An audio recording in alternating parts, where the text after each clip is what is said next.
જી sir. Amreli જિલ્લા police તરફથી હાલમાં જે રાજ્ય સરકાર તરફથી અસામાજિક તત્વો વિરુદ્ધ ઝુંબેશ ચાલી રહે છે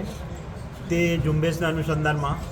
જિલ્લામાં છેલ્લા 5 વર્ષમાં જે ઇસમો ઉપર પાસા થયેલ છે, તડીપારના ગુનામાં તડીપાર થયેલ છે, દારૂના ગુનામાં સંડોવાયેલ છે, મિલકત વિરોધની ગુનામાં સંડોવાયેલ છે, વ્યાજખોરીના ગુનામાં સંડોવાયેલ છે અથવા એને સિવાય અન્ય કોઈ ગુનામાં સંડોવાયેલ છે, એ લોકોને એક સમજ આપવા સારું આજરોજ જિલ્લા પોલીસ તરફથી આશરે 125થી 30 લોકોને અહીંયા જિલ્લા પોલીસ હેડક્વાર્ટરમાં બોલાવવામાં આવ્યા હતા. આ લોકો સાથે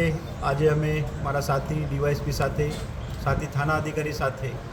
આ લોકોને એક સમજ આપવાનો એક પ્રયાસ કરેલ છે કે જિલ્લાના જે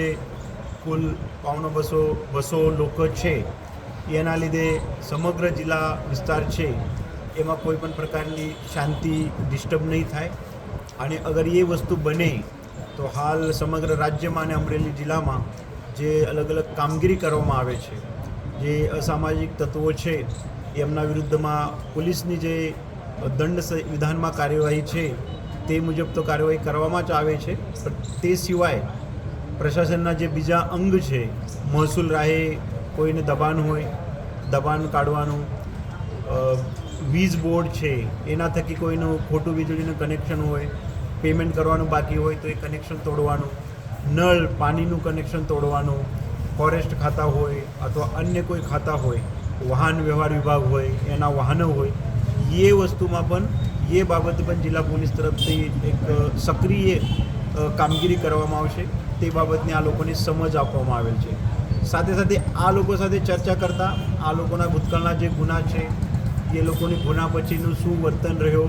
અમુક લોકો જે ભૂતકાળના ગુના છે ત્યારબાદ શું બોધ લીધો, કેવી રીતે સુધર્યા છે, હાલ શું પ્રવૃત્તિ કરી રહ્યા છે, બીજા એના સાથી મિત્રો શું કરી રહ્યા છે, તે બાબતમાં પણ અમે લોકોએ એના પાસેથી સમજાવી લીધું. સાથે સાથે અમુક લોકો સાથે ચર્ચા કરતાં એવું પણ જાણવા મળે છે કે આવી પ્રવૃત્તિમાં એ પોતે એવું જણાવે છે કે કોઈ દિવસે ના પડાય, જેનાથી પૂરું એની પોતાનું જીવન અને પોતાનું કુટુંબ ફેમિલી જે છે એ ડિસ્ટર્બ થાય છે. તો જેથી કરીને આજે જિલ્લા પોલીસ તરફથી એક સારું એવું એક પહેલ કરવામાં આવેલ છે કે જેના થકી અમે તમામ ગુનેગારોને, ભૂતકાળના ગુનેગારોને જે આમાંથી સુધરેલ છે અથવા હાલ જે ક્રિયાશીલ છે એ લોકોને એક સમજ, સૂચના, વોર્નિંગ આપેલ છે કે ભાઈ આવી પ્રકારની પ્રવૃત્તિમાં તમે ભવિષ્યમાં રહેશો તો તે બાબતે તમારા વિરુદ્ધ હજી આગળ જઈને કડકમાં કડક પોલીસ તરફથી અને અન્ય ડિપાર્ટમેન્ટના સહયોગથી પગલાં ભરવામાં આવશે.